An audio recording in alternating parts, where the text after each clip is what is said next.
السلام عليكم ورحمة الله، كل سنة وانتم طيبين. هعمل معاكم النهاردة طريقة بسكوت العيد بطريقة سهلة جدا بأبسط صورة ان شاء الله، معمولة كلها في الخلاط وطريقته سهلة جدا، مش هياخد معاكي وقت ان شاء الله، وهيطلع هش معاكي وجميل كده ومقرمش كده، حاجة ان شاء الله روعة هتعجبكم. قبل ما ادخل في الفيديو طبعا متنسونيش في اللايك على الفيديو والاشتراك في القناة وتفعيل الجرس ان شاء الله عشان يوصل لكم كل جديد. وندخل على الفيديو.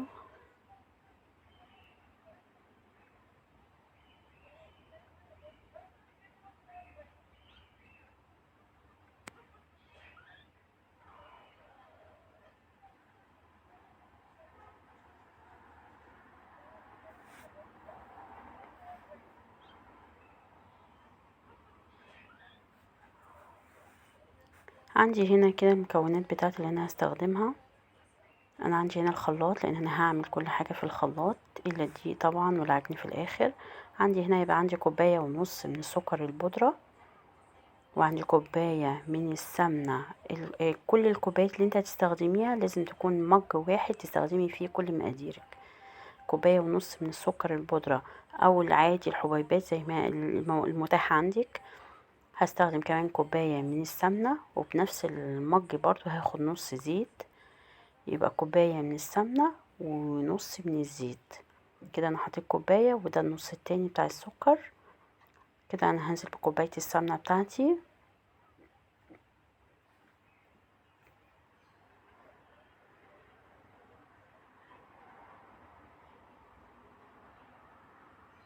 فاضية كويس.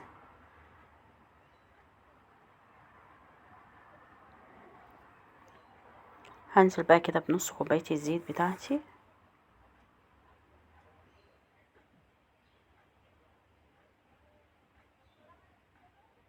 اي نوع زيت بقى عندك حطيه، عايزة تحطي زيت ذرة ماشي، عايزة تحطي زيت عباد ماشي. ده زيت عباد اللي انا بحطه على الخلاط. بقى كده هنضرب ضرب كويس جدا السكر كده مع السمنة مع الزيت كده في الخلاط بتاعي.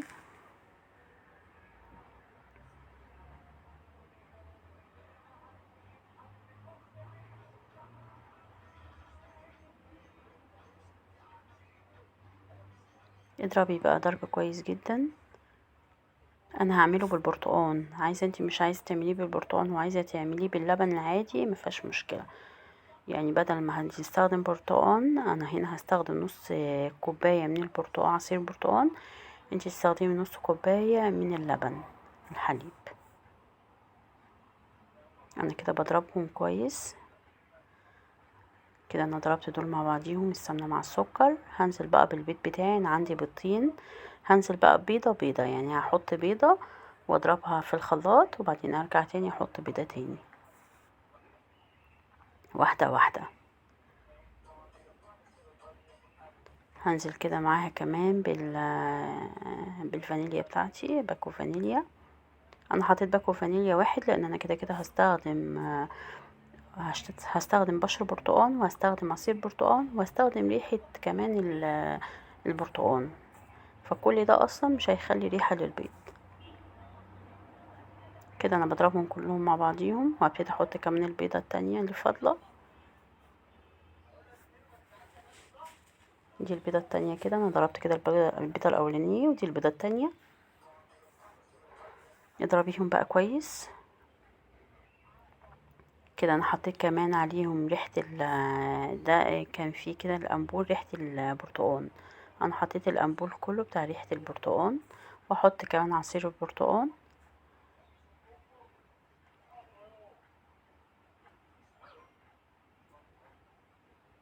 هضرب برضو كده كويس مع بعضيهم.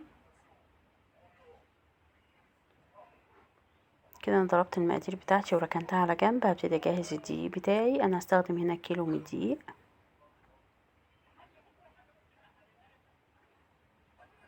انا هنا كنت بحطه بالمعلقة بالكوباية يعني، بس بعد كده ايه حطيته كله الكيلو على بعضيه يعني. هو الكيلو تقريبا يعني بيبقى 7 كوبايات بالمج. ادي الدقيق بتاعي اهو للكيلو كامل. انا نقلته هنا في طبق واسع شوية لان الطبق ده مش هينفع اعجن فيه، فنقلته بطبق كده ايه اوسع شوية. ادي الدقيق بتاعي، هنزل عليه بقى كمان كده بنص معلقة من البيكنج باودر، نص معلقة كده بالبيكنج باودر، وهقلبهم مع بعضيهم كده.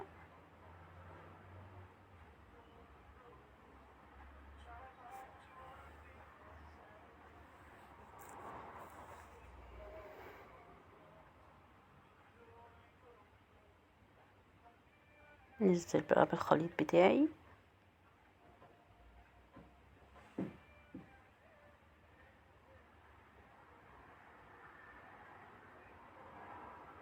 صفي بقى السمنة بتاعتي دي كويس قوي بالخليط بتاعك كله.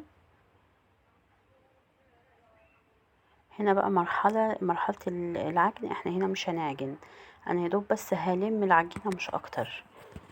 يعني انتي مش هتعجني عشان ما تخليش البسكوت بتاعك لير، لا احنا بنلم كده بس، مجرد ما بنلم السمنة مع السوائل كلها اللي احنا عملناها ضربناها في الخلاط هنلمها بس بيها العجين، ومش هنحط اكتر من كده. حسيتي بقى ان العجينة بتاعتك محتاجة سمنة او زيت زيادة، هتزودي مثلا معلقتين، عشان لو انتي هتستخدميها في المكنة حسيتي لا ان هي مثلا السوائل بتاعتها زيادة، ممكن نحط لها مثلا معلقتين من دقيق، يعني تلميهم بيها. تمام كده. انا بلم بقى كله مع بعضه كده زي ما انتوا شايفين كده. انا خلاص العجينة بتاعتي لميتها، هي شكلها جميل، وهتلاقي ريحتها على فكرة يا جماعة تحفة بالبرتقال، كانت جميلة جدا صراحة. انا هنا العجينة كمان انا اديتها سنة كمان من السوائل، ليه؟ لان حسيت ان هي ايه ناشفة شوية، فرحت انا مديها كمان سنة من السوائل على الخلاط بتاعي كده. حطيت فيه شوية كده من المية الدافيين، وقلبتهم حوالي ربع يعني اقل من ربع كوباية، يعني حوالي بتاع 3 معالق كده، وحطيتهم عليها ولفيت بيهم كده العجينة، فبقت طرية كده وجميلة معايا زي ما انتوا شايفين كده، بتتفرد معايا بكل سهولة. انا ما عنديش مكنة بسكوت، لو انت عندك مكنة بسكوت هتعمليها في مكنة البسكوت، فانا ما عنديش مكنة بسكوت فعملتها بالاشكال دي، يعني قطعتها بيها. لكن انتي لو عندك مكنة بسكوت هتعملي احسن بسكوت بصراحة، يعني هتقطعيها برضو في مكنة البسكوت عادي جدا وهتعمليها تبقى تحفة. يعني انا حاولت اعملها بمكنة البيتي فور بس ما نفعتش معايا، فطبعا لقيت دي احسن شكل عندي وقلت اعملها لكم بيه. مدور بقى. هندخل بقى البسكوت بتاعنا في فرن تكوني مسخناه من قبلها ب10 دقايق، هيقعد حوالي 10 دقايق جوه في الفرن. تحطي في الشبكة اللي في النص، تمام كده. هتسيبيه كده هتتابعيه بحيث من تحت ياخد لون، وبعدين ولع عليه الشواية ياخد لون، وان شاء الله هتلاقيه كده حاجه كده تحفه. وسيبيه طبعا لما يبرد خالص، وبعدين تبتدي تحركي من الصاج هتلاقيه تحفه، يعجبكم ان شاء الله، مقرمش وحاجه جميله. اترككم في حفظ الله، والسلام عليكم ورحمه الله.